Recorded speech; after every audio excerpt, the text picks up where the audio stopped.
Halo guys, kembali lagi dengan gue Kuro guys. Seperti biasa di sini mari kita breakdown episode terbaru anime Kage no Chichiryo-kusa ni Narita Kote atau episode 4-nya.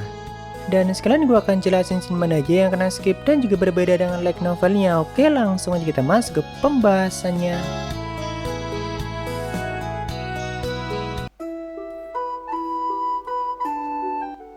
Episode kali ini dibuka dengan scene yang menampilkan Alexia yang sudah ditahan di sebuah ruangan dengan tangan dan kaki yang sudah diikat menggunakan rantai yang menekan kekuatan sihirnya. Lalu di sebelahnya ada satu makhluk lain yang juga diikat lehernya menggunakan rantai. Cuma untuk makhluk yang ini gua nggak akan bahas lebih jauh di video ini guys, karena di novelnya pada saat di scene ini juga belum dijelaskan lebih jauh mengenai makhluk itu.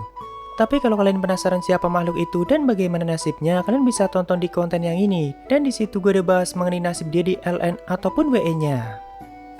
Oke, lanjut ke cerita. Jadi setelah Alexia berpisah dengan Sid di perjalanan pulang sebelumnya, dia mengalami penculikan sebelum sampai ke asramanya dan akhirnya berakhir di tempat ini. Tapi Alexia juga tidak bisa mengingat dengan baik kejadiannya dan tidak ingat siapa saja yang menculiknya waktu itu. Cuma kalau di novelnya di sini Alexia langsung memikirkan banyak kesimpulan mengenai tujuan sang penculik. Ada banyak kemungkinan yang dipikirkan Alexia, apakah tujuan sang penculik berkaitan dengan politik kerajaan atau perdagangan manusia, atau apakah mereka cuma berniat mendapatkan harta yang banyak. Alexia juga sangat mengkhawatirkan nasib Sid dan apakah dia baik-baik saja. Makanya di sini sekilas Alexia langsung teringat tentang Sid. Karena Sid adalah orang terakhir yang bersamanya dan otomatis Sid akan menjadi orang yang paling dicurigai dalam kejadian itu. Dan faktanya memang seperti itu. Lalu tak lama kemudian muncul pria kurus dengan jas putih yang langsung mengambil darah Alexia. Dia juga terus mengatakan darah kerajaan berkali-kali. Di sini Alexia berusaha mendapatkan informasi dengan bertanya, akan kau gunakan untuk apa darahku? Dan pria itu pun menjawab, darahmu adalah darah iblis dan akan kugunakan untuk membangkitkan iblis di masa ini. Tentu Alexia tidak paham apa maksudnya dan sempat mengira kalau pria itu mungkin tidak waras. Cuma dalam hati Alexia menyimpulkan kalau pria ini sangat membutuhkan darahku, berarti dia tidak akan membunuhku. Atau setidaknya tidak dalam waktu dekat. Makanya selama ditahan di ruangan ini, Alexia sama sekali tidak memberikan perlawanan yang sia-sia dan tetap nurut pada mereka. Karena Alexia paham dirinya akan tetap dibiarkan hidup selama mereka masih membutuhkan darahnya dan kalaupun melawan juga hanya akan sia-sia. Jadi ia lebih baik nurut sambil menunggu para kesatria Midgar menemukannya. Lalu scene pun berpindah menampilkan Sid yang sedang diinterogasi oleh dua kesatria Midgar. Saat itu Sid mengalami penyiksaan secara fisik dan mental dan dipaksa untuk mengakui kalau dirinya lah yang sudah menculik Alexia. Tapi kan Sid tidak mau mengakuinya dan mereka tidak punya bukti apapun untuk menetapkan Sid sebagai tersangka utama. Walaupun dalam interogasi itu seperti biasa, Sid hanya mengikuti alurnya dan pura-pura kesakitan dan juga ketakutan. Karena Sid tidak mau kalah dengan penampilan dua karakter sampingan yang sedang menyiksanya secara brutal. Tapi mau disiksa dan diinterogasi dengan cara apapun, Sid tetap tidak mau mengakuinya dan mereka jadi tidak punya bukti kuat untuk menetapkan Sid sebagai tersangka utamanya. Jadi terpaksa kesatria Midgar akhirnya membebaskan Sid untuk sementara setelah menahannya selama 5 hari. Walaupun Sid akan tetap diawasi oleh dua kesatria Midgar yang cukup berpengalaman dan dua kesatria itulah yang berniat alpa bantai di sini ini. Nah, kalau di novelnya momen Sid disiksa dan diinterogasi itu hanya diceritakan oleh Sid sendiri setelah dibebaskan untuk sementara. Tidak ditampilkan secara detail seperti di animenya, tapi justru dengan ditampilkan seperti itu, para penonton anime jadi lebih paham karakter Sid itu seperti apa. Dan di momen penyiksaan itu, saat menggambarkan sifat Sid yang selalu tidak mau kalah kalau menghadapi karakter sampingan yang bisa tampil maksimal. Intinya dia harus bisa lebih cupu dan lebih maksimal dari mereka.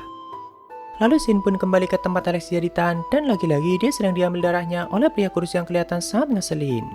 Bahkan pria itu sempat marah-marah sendiri dan melampiaskannya pada makhluk lain di samping Alexia. Di sini Alexia dan pria itu sempat mengatakan beberapa hal yang sebenarnya sama sekali nggak nyambung. Jadi yang dimaksud pria kurus dengan orang-orang bodoh yang sudah menghancurkan laboratoriumku itu adalah anggota Shadow Guardian dan tindakan bodoh Grace sebelumnya. Karena di tempat itu ada banyak penelitiannya yang hampir selesai, tapi kan saat ini semuanya sudah dihancurkan atau mungkin sebagian dibawa oleh anggota Shadow Guardian. Nah, jika pria ini tidak segera memberikan hasil penelitian yang menjanjikan pada sekte bolos, maka dia sendiri yang akan dibuang dan dihancurkan. Dan itu membuatnya semakin frustasi. Tapi kalau di light novelnya, Alexia sempat menanggapi ocehannya dan mengatakan jadi Grace bodoh itu yang membelainya ya. Karena sebenarnya Alexia sangat bosan tidak bisa melakukan apapun di tempat itu dan tidak ada orang lainnya untuk diajak ngobrol. Bahkan kadang Alexia sampai ngajak ngobrol makhluk di sampingnya walaupun ya makhluk itu cuma diam saja. Lalu berikutnya scene berpindah ke ruangan Iris atau kakak Alexia yang saat itu sedang menerima laporan dari bawahannya dan juga laporan dari Zenon Sensei. Intinya sih di sini Aris memberikan rasa terima kasihnya atas kerja keras Zenon dan meminta pendapatnya mengenai penculikan Alexia. Nah, saat diminta pendapatnya, Zenon sangat hati-hati dalam memilih kata yang akan dia ucapkan dan bahkan sempat mengatakan, "Aku rasa Chika Geno tidak cukup kuat untuk mengalahkan Alexia dalam duel 1 lawan 1." Dan itu membuat Zenon seolah-olah juga ragu apakah memang Chika Geno yang menjadi dalang dari penculikan Alexia. Tentu Aris tidak mungkin curiga kalau Zenon lah yang sudah merencanakan semua itu. Tapi kalau di novelnya, Aris sempat berpikir berarti Chika Geno punya komplotan yang membantunya dalam penculikan itu. Dan itulah tujuan Zenon dalam memilih kata yang tepat. Walaupun tetap saja masih belum bisa dibuktikan dan terpaksa pihak Ksatria hanya bisa mengawasi Chika Geno dari kejauhan.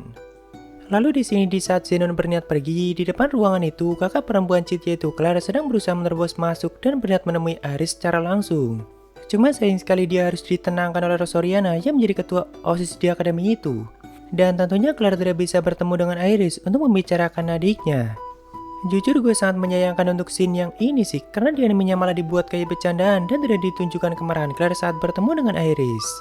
Padahal di episode 2 sebelumnya, sempat ditunjukkan betapa menakutkannya Claire Kageno di saat mendengar ada orang lain yang berniat menyakiti adiknya. Jadi kalau di light novelnya Claire berhasil menerobos masuk ke ruangan Iris dan saat itu Zenon masih ada di dalam ruangan. Bahkan Zenon juga sempat menghentikannya walaupun Claire-nya tetap tidak mau dihentikan. Dan setelah Iris mendengar kalau Claire adalah salah satu siswa paling berbakat dan juga kakak perempuan Chit Kageno, dia pun dipersilahkan untuk bicara. Di situ Claire dengan tegas meyakinkan Iris kalau ini semua pasti sebuah kesalahan dan adikku tidak mungkin melakukan penculikan seperti itu. Namun Iris menjelaskan kalau pihak Ksatria hanya mengambil tindakan pencegahan dan tidak akan menahan adikmu selama belum ada bukti yang akurat. Cuma Claire paham kalau pelaku yang sebenarnya tidak pernah ditemukan, maka sudah pasti Chit Kageno yang akan ditetapkan sebagai tersangka dan mendapat hukuman yang sangat berat. Tapi Iris tetap mengatakan, "Aku bisa pastikan kalau kami tidak akan menghukum orang yang tidak bersalah." Namun Claire yang mendengar itu tidak lagi mampu menahan amarahnya dan bahkan sampai mengancam Iris dengan mengatakan, "Jika ada yang berani menyentuh adikku maka aku akan..." Dan sayang sekali di tengah ancamannya, Claire keburu ditenangkan oleh Zenon lalu ditarik keluar dari ruangan itu. Mungkin jika tidak dihentikan akan keluar banyak ancaman yang sangat mengerikan dari mulut Claire Kageno dan memang dia seperti itu.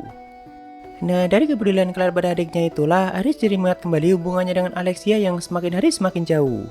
Bahkan hampir 1 tahun terakhir itu mereka belum pernah bicara lagi satu sama lain. Sambil mengingat semua itu, Aris juga sampai meneteskan air matanya dan itu menandakan betapa sayangnya dia pada Alexia atau sama seperti Claire Kageno yang sangat menyayangi Chit. Lalu berikutnya menampilkan scene Alexia dengan kondisi lemas dan tubuh yang sudah compang-camping dan scene pun berpindah menampilkan Chit yang baru saja dibebaskan setelah diinterogasi selama 5 hari. Setelah menggunakan pakaiannya, Chit yang tubuhnya masih penuh memar langsung pulang ke asramanya. Walaupun kalau di novelnya tentu dia pulangnya dengan jalan kaki dan sempat menjadi pusat perhatian karena pakaian dan tubuhnya masih penuh dengan darah dan bahkan hampir semua kukunya sudah terkelupas. Cuma Chit sengaja membiarkan semua luka itu untuk sementara waktu supaya mereka tidak curiga. Lalu di perjalanan pulang, Chit juga langsung tahu kalau dirinya masih diawasi oleh pihak Ksatria dan Chit juga sempat berpapasan dengan Alpha di perjalanan. Dan setelah sampai di kamarnya, ternyata Alpha sudah menunggunya dan menyiapkan makanan untuknya. Ini adalah pertemuan kembali Chit dengan Alpha setelah beberapa tahun. Kalau dia lainnya dalam hati, Chit sempat mengatakan kalau Alpha sudah kelihatan lebih dewasa semenjak terakhir kali mereka bertemu.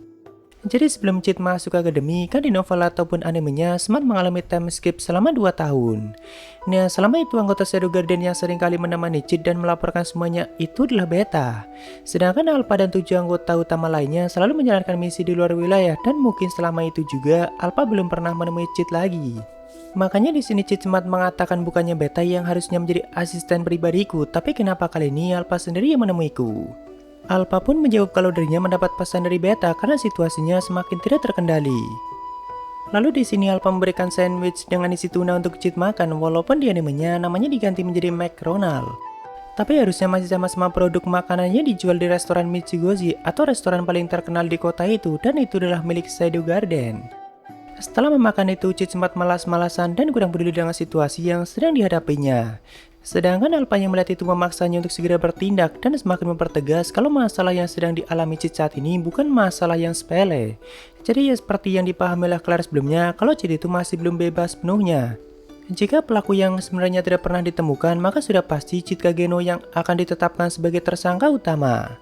Dan tentunya dia akan mendapatkan hukuman yang sangat berat karena telah menculik putri kerajaan, bahkan keluarganya mungkin juga akan mendapatkan imbasnya. Soalnya kerajaan Midgard juga punya harga diri yang sangat tinggi, jadi harus ada satu orang yang ditumbalkan sebagai tersangka penculikan. Makanya Alpa semakin mempertegas kalau ini bukan masalah yang sepele. Tapi ya bukannya Shadow Guardian tidak mampu melawan kerajaan Midgard, cuma kan di masalah ini nama baik Chitka Geno sangat dipertaruhkan. Alpa juga menjelaskan semuanya mengenai keterlibatan sekte di Bolos, selalu tujuan mereka menculik Alexia dan juga pihak kesatria yang sudah disusupi oleh mereka. Dan satu hal lagi, Alpa sempat mengatakan, aku tidak mengerti kenapa kau mendekati putri Alexia. Bahkan kalau di light novelnya Alpa sampai melotot saat mengatakan hal itu. Karena memang Alpa tidak paham kenapa Cid mendekati Alexia dan bagaimana hubungan mereka selama ini. Makanya di sini Alpa ngomong tolong lebih percaya pada kami, atau maksudnya gunakan kami semaumu. Setelah meminta Cid untuk tetap menunggu sampai persiapan selesai, Alpa pun kembali pergi dari ruangan itu. Tapi sebelum pergi dia juga sempat mengatakan traktir aku setelah masalah ini beres. Dan satu hal lagi, Alpa mengatakan kalau Delta juga akan ikut dalam misi kali ini. Karena di alainya sandwich yang dimakan Cid itu tidak hanya satu, dan itu menandakan kalau Cid benar-benar merasa lapar setelah disiksa selama 5 hari. Jadi dia juga memakan bagiannya Alpa sendiri, makanya Alpa minta diganti dengan cara ditraktir setelah masalah itu selesai. Namun di sini ini sikap dan perlakuan Alpa di animenya dibuat sangat menarik dan bahkan dia sempat melepaskan dasi dan sepatu Cid. Tapi itu sangat wajar bagi anak buah yang sangat menghormati dan menyayangi tuanya. Tapi ya tentu cuma Alpa yang berani melakukan itu. Lalu alasan kenapa Cid sempat bangun begitu mendengar kalau Delta akan ikut. Jadi kalau Delta sampai diturunkan biasanya musuh yang akan mereka hadapi cukup banyak dan juga cukup kuat. Dan pastinya ibu kota Midgard akan mengalami kekacauan yang cukup besar karena cara Delta bertarung itu sangat brutal. Dan mungkin karena menyadari hal itu, Cid merasa tidak boleh diam saja dan harus tampil lebih dulu sebelum Delta membantai semuanya. Setelah Alpa pergi, di sini juga ada scene yang sepertinya menunjukkan suara Delta yang tidak terima kalau tuanya disakiti dan berniat menghajar mereka semua. Lalu scene pun berpindah dan kembali lagi menampilkan Alexia dengan kondisi yang semakin parah. Walaupun di novelnya nggak sampai separah itu. Jadi momen Alexia ditahan itu ditunjukkan lebih detail di animenya dan itu kelihatan sangat masuk akal. Karena si ditahan itu selama 5 hari dan harusnya Alexia sudah ditahan lebih dari itu. Nah selama itu Alexia selalu diambil darahnya dan juga tidak diperlakukan dengan baik, jadi ya sangat wajar kalau kondisinya sampai separah itu. Lalu kembali lagi ke kamar Cid, saat itu dia sedang menyiapkan banyak koleksi mewahnya yang siap dia pamerkan pada Beta dan juga untuk menambah kesan sang penguasa bayangannya. Karena sebentar lagi Beta akan datang menemuinya dan melaporkan rencana Shadow Guardian yang akan segera mereka jalankan. Di sini juga dijelaskan dengan cukup detail nama dari benda-benda itu dan berapa harganya. Tapi intinya semua itu adalah barang yang sangat mewah dan bahkan sangat langka di dunia itu. Walaupun Cid mendapatkan semua itu secara kebetulan dan hanya beberapa barang yang Cid ketahui. Tapi kalau di LE-nya Beta sampai tahu semua mengenai barang mewah itu dan dia menjelaskannya dengan sangat detail. Tentu Beta melihat semua itu dengan sangat kagum dan bagi Beta memang Shadow lah yang paling berhak memiliki semua itu. Tak lama kemudian Beta pun sampai di ruangan itu dan di saat angin malam mulai berhembus, Shadow mengatakan waktunya telah tiba. Malam ini bayangan akan menguasai dunia dan Beta pun menambahkan awan menutupi bulan malam ini adalah dunia yang pas bagi kita. Ya sebenarnya kata-kata itu tidak mengandung makna apapun dan cuma kebiasaan Shadow mengatakan kalimat keren seperti itu. Sedangkan Beta yang mendengarnya selalu memaknai kata-kata itu dengan sangat berlebihan. Lalu setelah itu Beta melaporkan semua persiapannya, tapi begitu mendengar ada 114 orang yang akan ikut dalam misi kali ini, Shadow sempat meninggikan suaranya dan itu membuat Beta langsung berpikir keras. Apakah jumlah sebanyak itu masih kurang bagi Shadow dan bahkan di sini mereka sampai kaget dan sama-sama mengatakan Dan itu membuat suasananya jadi semakin lucu. Sebenarnya di sini Shadow tidak menyangka kalau mereka akan mengerahkan pasukan sebanyak itu dan Shadow juga sempat berpikir apakah mereka sampai menyewa tenaga tambahan. Lalu setelah itu Beta melanjutkan laporannya dan menjelaskan semua rencana yang akan segera mereka jalankan. Walaupun sebelum selesai menjelaskannya, tiba-tiba Shadow memberikan sebuah surat yang mana itu adalah surat yang sengaja dikirim oleh pihak Ksatria. Supaya Cid mau datang ke tempat kejadian Alexia diculik dan mereka berniat menjebaknya. Shadow pun bersama Beta langsung menuju ke tempat itu dan memenuhi undangan mereka. Walaupun kalau di animenya, tempat kejadiannya masih di tengah kota, bukan di tengah hutan seperti di light novelnya. Karena memang di animenya dunianya dibuat jauh lebih kelihatan modern. Setelah sampai di sana, Cid sengaja muncul sendiri dengan pakaian biasa, sedangkan Beta masih bersembunyi sambil sibuk mencatat dan menggambar penampilan tuanya yang sangat keren. Awalnya mereka sengaja melemparkan bekas sepatu yang dipakai Alexia karena jika Cid sudah menyentuh sepatu itu, maka jejak sihirnya akan tertinggal dan pihak kesatria jadi punya bukti yang kuat. Walaupun setelah mendengar ocehan para kesatria itu, Cid langsung membantai mereka semua tanpa ampun. Lalu tak lama kemudian dari tengah kota terdengar suara ledakan yang sangat keras dan itu Delta yang melakukannya, yang juga menandakan dimulainya seluruh operasi Shadow Garden di ibu kota Midgar. Tentu Shadow yang tidak mau ketinggalan langsung menuju ke sana bersama Beta. Saat itu Alpha yang sudah di atas menara bisa melihat dengan jelas semua kekacauan yang sedang dilakukan oleh Delta dan memang seperti itulah dia. Cuma sebenarnya Delta hanya digunakan untuk mengalihkan perhatian karena sebagian anggota Shadow Garden lainnya sudah mulai bergerak untuk membantai semua anggota sekte Debelos yang bersembunyi di kota itu dan juga melacak keberadaan Alexia. Akibat kekacauan itu warga kota pun mulai panik dan para kesatria Midgar juga sudah mulai bergerak termasuk Putri Iris yang menjadi andalan mereka. Namun kalau di LA-nya Iris menyimpulkan kalau semua kekacauan itu pasti sudah direncanakan dan tidak mungkin semuanya terjadi secara kebetulan. Karena walaupun titik lokasi yang diserang kelihatannya acak, tapi itu semua terjadi secara bersamaan. Dari mulai perusahaan, restoran, gedung, dan bahkan rumah para bangsawan. Lalu Shin pun berpindah dan kembali menampilkan Alexia yang masih ditahan. Tapi saat itu dia sudah mendengar kalau ada keributan di luar. Tak lama kemudian pria kurus datang dengan membawa banyak peralatannya dan dia juga sambil marah-marah. Namun di sini Alexia yang mendengar ocehannya masih mengira kalau yang membuat keributan itu adalah pihak kesatria yang berniat menolongnya. Padahal pria ini sudah mengatakan kalau pasukan kesatria sih malah aku tidak peduli. Lalu pria kurus yang semakin frustasi mulai menyuntikkan cairan diabolos ke tubuh makhluk lain di ruangan itu dan itu membuatnya langsung berubah menjadi monster yang sangat mengerikan. Walaupun sayangnya pria kurus itu harus mati hanya dengan satu kali serangan atau tidak sempat mengalami penderitaan lebih dulu. Lalu sebelum keluar dan menyerang siapapun, monster malang itu sempat menghancurkan tempat Alexia ditahan dan itu membuat Alexia bisa melepaskan semua borgol yang menahannya.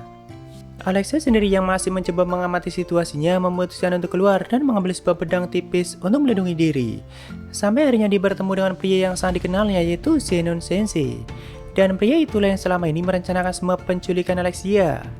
Di sini Zenon juga menjelaskan semua tujuannya dan kenapa dirinya ikut bergabung ke dalam sekte Diabolos.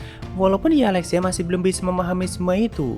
Intinya Zenon sedang mengejar posisi 12 kursi di sekte Diabolos dan jika sudah berhasil mencapainya, maka dia akan mendapatkan semuanya dari mulai kekuatan, ketenaran, dan juga kekuasaan.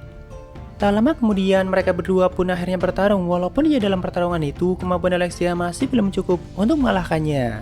Tapi dia sempat berhasil memberikan luka ringan di tubuh Zenon dan itu membuat Zenon sangat terkejut karena ternyata Alexia sudah sangat berkembang. Cuma Zenon sendiri juga masih main-main dan setelah mengeluarkan kekuatan penuhnya dia bisa mengalahkan Alexia dengan sangat mudah. Nah sebelum Zenon membawa Alexia ke tempat lain, tiba-tiba Shadow muncul dan mulai berjalan mendekati mereka. Di sini momen kemunculan Shadow ditunjukkan dengan sangat epik dan juga diiringi dengan musik yang sangat pas. Walaupun ada yang kurang dari penampilannya yaitu topeng hitam yang biasa digunakannya. Tapi entahlah mungkin nanti kalau tampil di depan publik Shadow bakalan menggunakan topeng hitamnya. Masa ya mukanya mau diperlihatkan seperti itu dengan sangat jelas dan tidak ada orang lain yang menyadari kalau itu adalah Cid Kageno. Saat ngebahas PV-nya dulu, gue ada feeling kalau semua penutup mata anggota Shadow Garden bakalan dihilangkan di animenya. Tapi setelah kayak visualnya muncul dan disitu mereka ditunjukkan dengan memegang sebuah topeng, gue jadi berpikir lagi, mungkin cuma di PV-nya aja mereka ditunjukkan gak pakai topeng dan mungkin tujuannya untuk pengenalan karakter. Tapi ya setelah lihat sini ini tentu kita jadi bertanya-tanya lagi, apakah beneran bakalan dihilangin topeng mereka di animenya? Ya anggap aja kalau Shadow sedang menggunakan topeng gaib yang entah bagaimana orang lain tidak menyadari kalau itu adalah Cid Kageno. Tapi ya kita lihat aja ke depannya guys dan semoga aja nggak dihilangin sepenuhnya. Yo ada sabar ya dari penikmat dongeng. Novel volume 5 Kageno Chichiryo-kusanya belum keluar ya. By the way semangat Bang Bas Kageno. Thank you bro dan semangat juga buat kalian. Jadi light novel volume 5 Kageno itu bakalan rilis di bulan Desember tahun ini. Cuma itu masih di Jepang sana dan biasanya butuh waktu sampai keluar di negara lain. Walaupun ya kadang selang beberapa hari sudah ada di situs Bookwalker dan bisa kalian baca secara legal. Thank you bro. Ya mungkin segitu aja untuk pembahasan kali ini. Jika ada kesalahan gue minta maaf atau kalian bisa koreksi aja di bawah. Thank you udah mampir, sampai ketemu di video lainnya. Salam kru guys.